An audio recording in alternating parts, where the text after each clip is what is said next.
From the Monadology of Leibniz. However, monads must have some qualities, otherwise they would not even be beings. The monads are mental substances. They are substances that perceive, and they have no parts. They are atoms in the traditional etymological sense of the term. Things without parts, things that cannot be divided.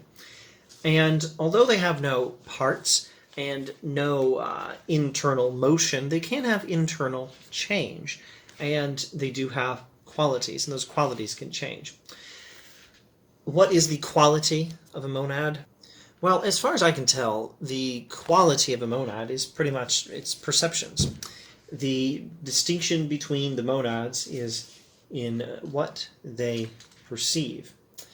Let's go to this remark. It is also necessary that each monad be different from each other. For there are never two beings in nature that are perfectly alike, two beings in which it is not possible to discover an internal difference, that is, one founded on an intrinsic denomination.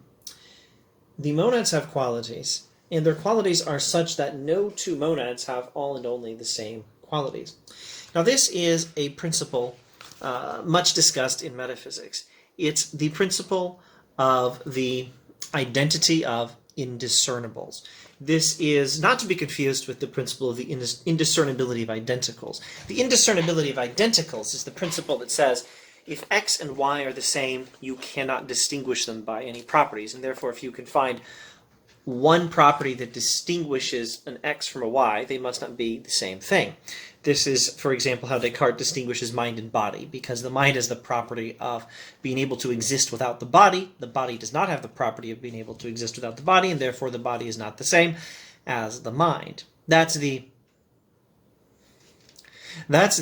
indiscernibility of identicals.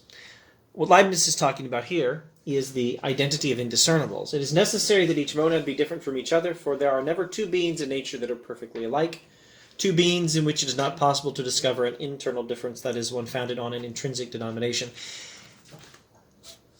The principle of the identity of indiscernibles says that if x and y have all the same properties, then x and y are the same thing. The principle of the indiscernibility of identicals tells you that if you can find any distinction between any property difference, any difference in the properties of x and y, like when Descartes says the mind has the property of being able to exist without the body does not have that property. The indiscernibility of identicals tells you that if you can find any property distinguishing x and y, that's how you know x and y are not the same thing.